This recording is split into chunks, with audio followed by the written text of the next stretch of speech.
Will, so what are your thoughts on Tennessee and that defense and kind of the challenges that will be presented on Friday? Yeah, it's a great group. It's been fun watching film on them, preparing for them. Just getting ready. But they're really thick inside. They got some big boys. They like to stop the inside zone. They're really good at it. The backers move around. You kind of see two different skill sets within, and then 33 just opted out. I saw that. So we'd been playing for him. Kind of got to readjust, but no, they're a great group. It's something I'm looking forward to as a competitor. When you heard the news earlier this month that you were going to play Tennessee, was that kind of exciting? Kind of what were your thoughts then? Yeah, I was pumped, especially it just being the Orange Bowl. I think it just kind of suited really well. So yeah, I'm pumped to be playing them. They're a historic program, so just to have the opportunity is a blessing. I know both teams obviously want to play in the playoff, of course, but this is a big time bowl game, and this will be a playoff game in 2 years. What's the excitement level? What's the focus level throughout this month? I know it's kind of challenging to stay focused throughout all the distractions. Yeah, I don't think we've had a big problem with it. We got to go home for Christmas and see the family, but right when we got back here, we've been locked in and we've been focused. We've all got a similar goal in mind, and that's what we're chasing and trying to achieve this week. And if we continue to put in the work, I think that we'll see the benefits. I know you guys do your own thing offensively, with the new quarterback and all that. But when you look at Tennessee's offense, how intriguing, how interesting is that from the outside? Yeah, it's been fun to watch and try to emulate and practice and getting the defense ready. They've got a ton of speed. They play with tempo, and it's something that's hard to go up against, especially when they're really successful. So we got to kind of flip it on them, try to get some 3 and outs, get the offense on the field as much as we can, and keep the defense off. And then you do have a new quarterback for this game, and obviously Kay came in and played that ACC championship. What do you guys think about him? How do you guys rallied around him, and kind of what's the direction now with the new quarterback? Yeah, we're super pumped. He came in and he was ready to go. He prepared like the starter even when he wasn't. That's what makes him so great. So I'm excited to see what he's going to do and just the leader that he's kind of become throughout the year. He's able to step into that role with full confidence, and everybody's following him.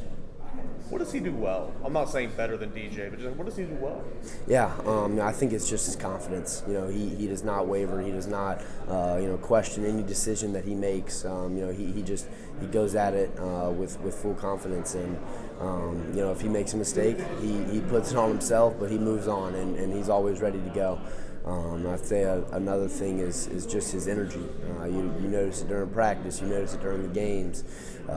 He's able to switch the energy of a room or of a team very quickly, and that's a special gift. Tennessee's had a couple opt-outs. I know you guys had as well.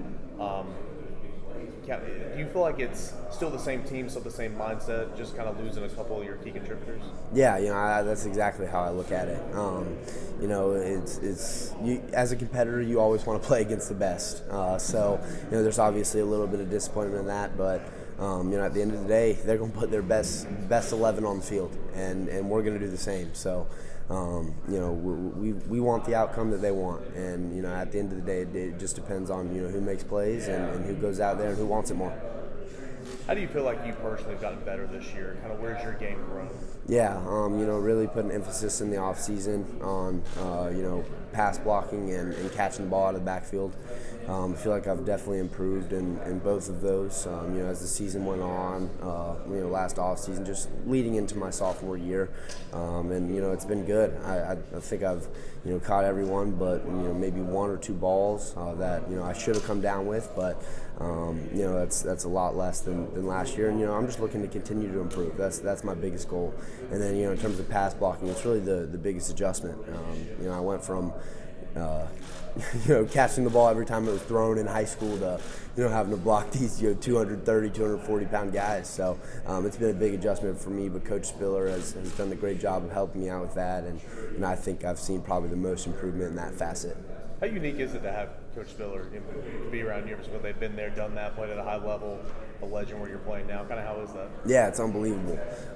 That's someone I looked up to when I was a kid, and to be able to learn from him, all of his experiences. He's so willing to share his knowledge to his players, and it's been a really, really good thing for me. I think the best thing that could have happened for me coming to Clemson. All right, last thing for me, man. For you, for Clemson's offense to be successful against Tennessee defense, what do you guys have to do on Friday? What are some of the keys to victory for you guys? Yeah, I would say limit mistakes, limit turnovers. Have more big plays than them. There's a lot of different things that go into it, but I think if we go out there, we execute and just limit mistakes. That's gonna be the biggest thing. I think whoever can do that is gonna come out victorious. Which shade of orange is better? Clemson orange, baby, always.